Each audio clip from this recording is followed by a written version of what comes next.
قصة النهاردة تبان عادية عن نور، بنت عايشة حياتها بشكل طبيعي جدا، وأغلى وأهم حد في حياتها هو باباها. نور بتحكي وبتقول إن أصغر تفاصيل حياتها كان بابا لازم هو اللي يقررها، ورغم إن أصحابها كانوا بيتريقوا عليها بس ده كان شيء بيفرحها جدا. صحابي لازم يعرفهم ويوافق إن هم يبقوا صحابي، هدومي لازم يشوفها ويوافق إن هي تبقى هدومي، دراستي هو اللي اختارها، خروجاتي والفسح بتاعتي حتى هو اللي كان بيحددها. وفضلت حياتي كده من وانا صغيرة لحد دلوقتي، كبرت واشتغلت وبابا مقرر كل حاجة في حياتي، وده كان مديني إحساس بالأمان وكان بيفرحني جدا. لحد ما جاء يوم بابا تعب شوية، رحنا للدكتور، شوية تعب، أشعة، تحاليل، استنوا روحوا الطوارئ، رحنا المستشفى قالوا لنا هيبات في المستشفى، لحد ما في يوم جالنا تليفون من المستشفى: البقاء لله.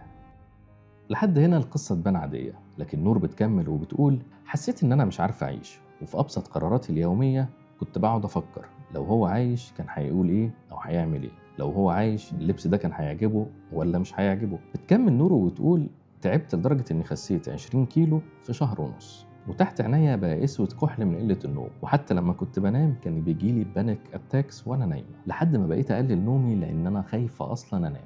بيتطور الألم والحزن مع نور لحد ما بيجي يوم بتقول هي على لسانها: أنا صحيت من النوم وفضلت أخبط دماغي في الحيطة ظنا مني إن ده ممكن يجيب لي فقدان في الذاكرة. لحد هنا الناس كانت فاكرة إن ده عادي، بنت كانت متعلقة شوية بأبوها وفقدته، مش أول واحدة يعني يموت لها أب. لحد ما جاي يوم نور شافت في التلفزيون دكتورة نفسية بتتكلم عن التعلق المفرط بالأشخاص وعن ألم الفقد، وإن ده ممكن يوصل لأمراض نفسية قد تكون صعبة في علاجها. نور بتقول إن أنا حسيت إن الدكتورة النفسية دي بتتكلم عن نور نفسها. وهنا نور بدأت تطلب مساعدة المتخصصين، ومرت الأيام ونور ولا فقدت الذاكرة ولا لسه تعافت، وبتمر دلوقتي برحلة علاج بنتمنى لها إن شاء الله شفاء سريع بإذن الله. الخلاصة إن التعلق بالأشخاص مش دايما بيكون صحي، وقصة نور موجودة في أشكال كتير، مش شرط تكون بين أب وبنته، ولا الفقد لازم يكون في شكل موت. ولو عايز تعرف أكتر عن التعلق المفرط بالأشخاص شوف الفيديو الجاي، وما تنساش إن حكاياتنا دايما مش من وحي الخيال.